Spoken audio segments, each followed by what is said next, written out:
gabay ng magulang ay kailangan sa mga batang manonood. Ang nakaraan sa PBB Lucky Season 7, papalapit na ng papalapit ang pinakamatinding Dream Team Challenge ni Kuya, ang live drama. Bawat araw ay katumbas ng isang Dream Team Challenge. At sa gitna ng matinik na workshops mula sa award-winning director na si Direk Rory Quintos, ay ang pag-production assistant ni Elise para mapagbigyan ng hinihiling na sorpresa para sa kaarawan ni McCoy. Make sure that memorize nila lahat. Okay ba? Well, in fairness, deserve mo. Yay! Thank you po, Direk. Thank you po. Congratulations, Elise. Abangan ngayong gabi, may isa pang matinding hamon para maibigay ni Elise ang cake para kay McCoy. At magsisimula na ang hamon ng housemates para sa kanilang live drama. Ang unang araw at kayong apat ang unang sasama. Sige po, kisses. Bakit sila nagdala sa shooting. We're calling now to really tell you that this is not easy. Lahat ng yan dito lang sa Pinoy Big Brother, Lucky Season 7. Kinagabihan binalita ni Elise kay Kuya ang naging usapan nila ni Direk Rory. Hi po, Kuya. Masaya po ako kasi kinausap po ako ni Direk Rory po. Sabi po niya, pwede daw po akong maging production staff po. Deserve ko daw po na mapagbigyan po yung request ko. Liz, gusto kitang batiin, ngunit hindi pa dyan nagtatapos ang trabaho mo dahil may dalawang mahalagang bagay pa kayong haharapin bukas, ang pictorial at ang press con. Opo, Kuya. Bilang production assistant, kailangan tulungan ni Elise sa mga housemates sa pagpili at paghahanda ng damit na isusuot ng housemates sa pictorial at press con. Kapag nagawa na ito, ibibigay na ni Kuya ang mga kasangkapan na kailangan ni Elise para sa birthday cake ni McCoy. Okay, game. Costume requirements. Sige po, tara po. Pang press ko. Tingnan niyo po kung saan niyo po maganda. Tsaka ito po. Ay, sis, ikaw naman. Gusto mo iramin mo to, yung ginamit ko kanina. Laban ko na lang. Sunod na pinuntahan ni Elise ang mga boys. Gusto mo pakusap? Pang mo lang dito press con. Ito, tsaka Maraming t-shirt. Pili na lang ako. black on black. Never. Ito na. Ikaw, ano na? Simple lang yung. T-shirt lang. Tapos, yung, anong pantalon mo dyan? Planchain ko yan. At nang si McCoy na ang pipilian ng damit, Alin nga dito gusto mo suotin? Did you buy that shirt? Okay ka mamili. Hindi, approve ko lang. Mag-short. Sige na ako. Tapos, we'll be matching. Ito. matapos pumili ng mga damit, naisip ni Elise na labhan ang mga madudumi dito. Gusto tulungan kita. Hindi, okay lang. Bawal. Okay, ganito lang naman eh. Ikaw lalagyan ng tubig yan. Una lang yan. Huli ko rin yung script ko po kasi. Sige, go. Nilaban ko po, kuya, gagamitin po pang pictorial po para sa live drama. Nahirapan po ako, kuya, sa paglaba po kasi mabibigat po yung mga pantalon po nung mga housemate, pero kaya naman po yung paglabat. Madami nga lang po. Si Nico kinuntsaba si Elise na asarin ng tahimik na si McCoy. Baka ano gusto mo sa birthday mo? Wala. Hindi kanyari, pagkain. Gusto niya makita yung pamilya niya. Wala nga. Nalulungkot yan. Sinusumpong! Naman po siya. Birthday na birthday. Gusto ko lang po siyang mapangiti po kasi birthday niya po. Alam ko po gugustuhin niya na i-celebrate to kasama po pamilya niya. Konting pampasaya lang po.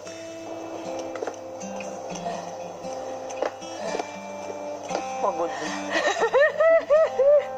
Grabe sa Dali ate. Ba't may hair is a mess? Yes, kuya. Tutulog ka na? Pwede na daw matulog? Higa lang ako, nag-aaral ako sa... Yay, ate. Can you borrow your hairband? Yeah. Kasi diba ano niya? Birthday niya po.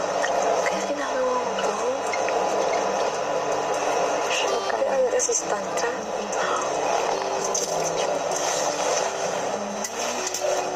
Ewan ko kung matutulog na din ako. Pero kailangan ko pang mag-plancha. No. Baka kasi kailangan gawin to. Pwede mo naman siyang batiin ng happy birthday. Kuya, gusto ko lang pong bumawi nga po. Pasalamat na din po kasi mabuti po siyang kaibigan.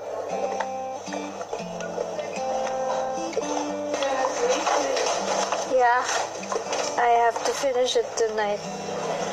At nang lumalalim na ang gabi, nagpahinga na ang lahat maliban kay Elise. Good night.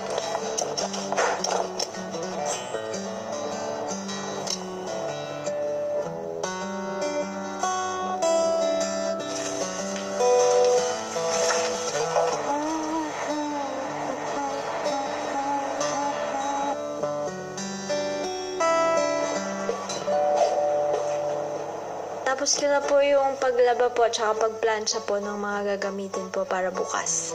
Dahil natapos mo na ang dapat mong gawin, ibibigay ko na sa iyo ang mga gamit para ikaw ay makagawa ng cake. Yehey! Para kay Makoy. At ito ay naihanda ko na sa storage room. Maaari ka nang magpatuloy na gumawa ng cake para kay Makoy.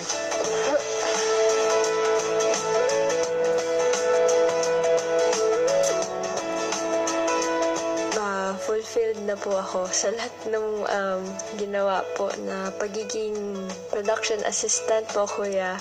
Parang it paid off po kasi nakuha ko naman po yung hiling ko. Excited po akong ibigay po sa kanya. Sana po matuwa siya kahit konti. Kinaumagahan dumating na ang kaarawan ni Makoy.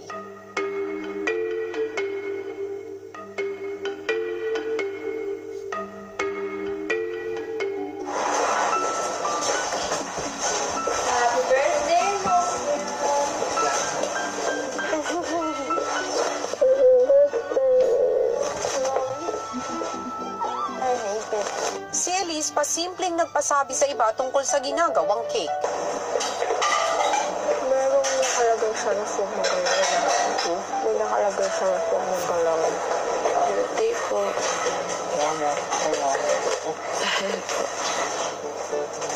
Kuya, ang naisip ko po, since kasama po si Direk sa pag-surprise nga po, tsaka sa pagbigay, gusto ko po sana habang nagbablocking po, kuya, habang ginagawa po namin yung mga eksena.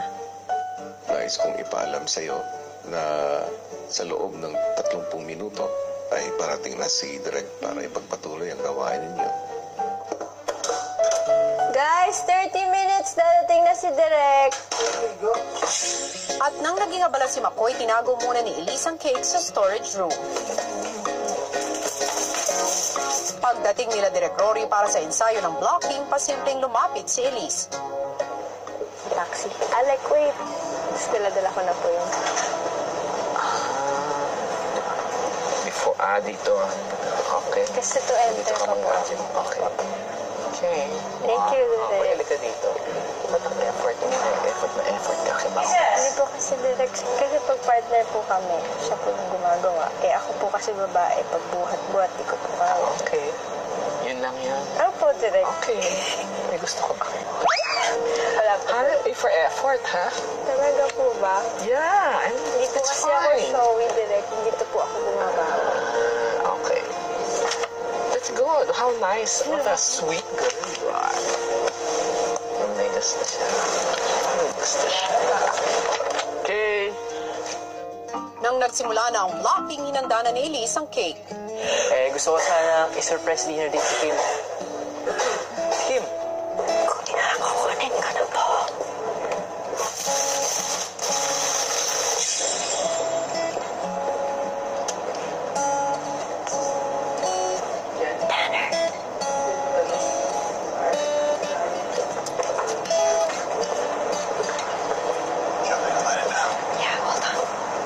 At nang eksena na nila ni Makoy, Ready? O, lumabas si Kim. See you soon. Come back. Salamat. Alec, wait! O, lingon!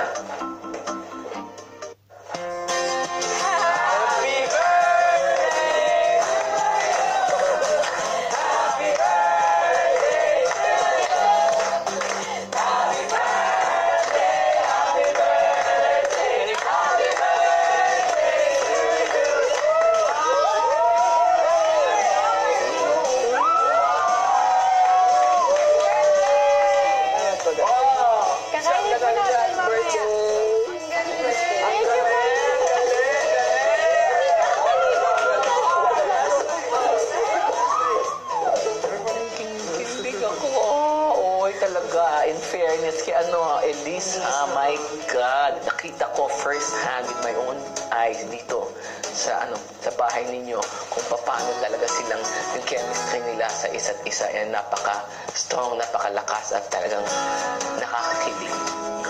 Wala akong masabi. Excited na. Remember yesterday when we go on a podcast ng Pilipay, parang hindi lang.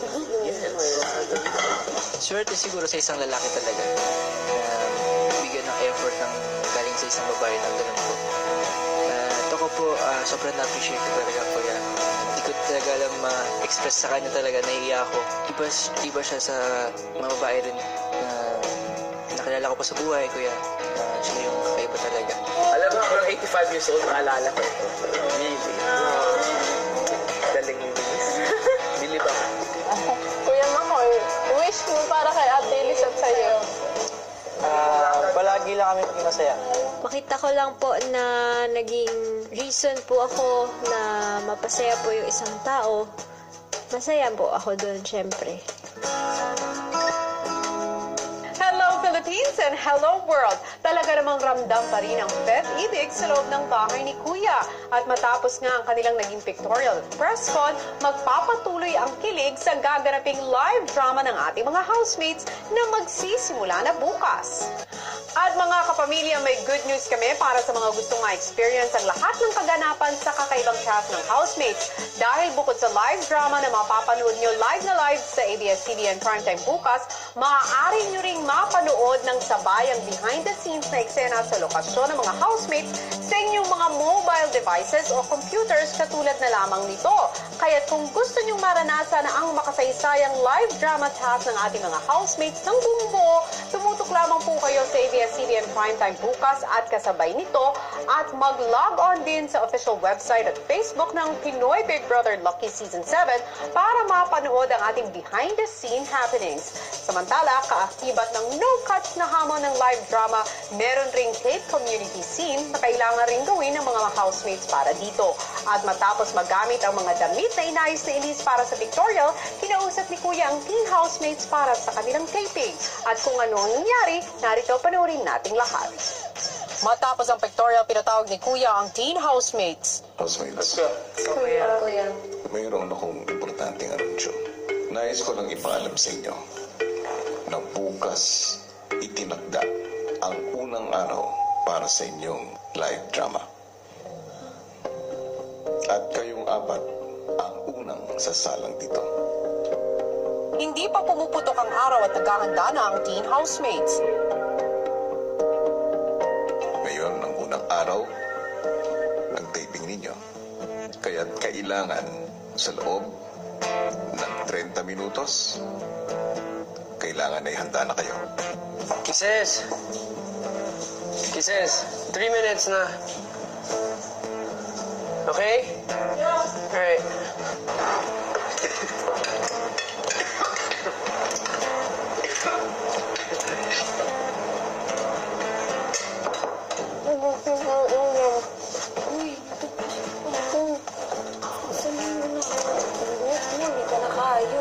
Dahil sa pagmamadali, nakalimutan na ni Kisses na dalhin ang kanyang script.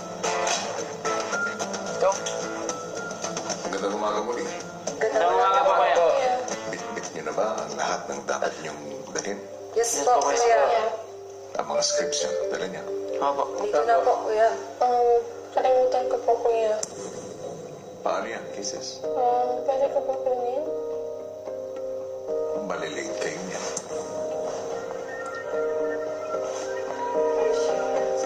Hindi na po kailangan, Kuya. Memorize ko na po. Kukunin mo ba ang iyong script o hindi? Hindi na po, Kuya, kasi hindi na po kailangan. Kung yan ang desisyon mo, Kisses, tinatanggap ko. Good luck, teen housemates. Thank you po, Kuya. Make me proud. Always po. Thank you po. Susunod, ano nga kaya ang mangyayari sa unang sabak ng teen sa taping? Uy, ikaw, takbo ka na, Andro! Yung, takbo! Tiga, tulungan na kita. Ibigay yung headset kay Kisses. You know why you don't look natural? Because you keep smiling. So stop acting like you're a social person there. Sa pagbabalik ng PBB Lucky Season 7.